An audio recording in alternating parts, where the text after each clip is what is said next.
एक पुराने गांव में एक किसान के दो बेटे अपनी पत्नियों के साथ रहते थे। बड़ी बहू सुमन हमेशा इस फिराक में रहती थी कि किसी तरह घर की तिजोरी की चाबी उसी के हाथ लग जाए।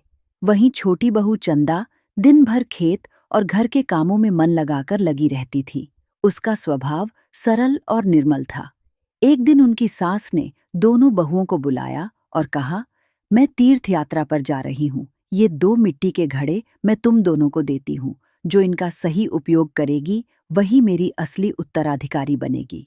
सुमन ने सोचा कि घड़े के अंदर जरूर सोने के सिक्के होंगे। वह तुरंत अपने कमरे में गई और घड़ा तोड़ दिया, लेकिन अंदर से केवल काली मिट्टी निकली। गुस्से में आकर सुमन ने वह मिट्टी कचरे में फेंक दी और पूरे गांव में यह अफवाह फैला दी कि माँ जी हमें धोखा देकर गई हैं। उधर चंदा ने अपने घड़े को मंदिर के पास रख दिया। जब उसने देखा कि उसमें सिर्फ मिट्टी है, तो उसने उसी मिट्टी में तुलसी का पौधा लगा दिया। वह रोज उसे पानी देती, दीपक जलाती और श्रद्धा से उसकी पूजा करती। उसका मन बिल्कुल साफ था। उसने कभी यह नहीं सोचा कि उसे इससे कुछ मिलेगा। कुछ महीनों बाद सास तीर्थ यात्रा से लौट आईं। सुमन तुरंत शिकायत करने लगी, माँ जी, आपने तो हमें सिर्फ मिट्टी दी थी, मैंने तो उसे फेंक दिया। चंदा चुपचाप सास को आंगन में ले गई, जहां तुलसी का पौधा अब एक सुंदर झाड़ बन चुका था। सास ने जब उस पौधे की मिट्टी को थोड़ा सा खोदा, तो भीतर से चमकते हुए असली हीरे निकल आए। सास ने समझाते हुए कहा, सुमन, वह मिट्टी साधारण नहीं थी, उसमें बीज छिपे थे।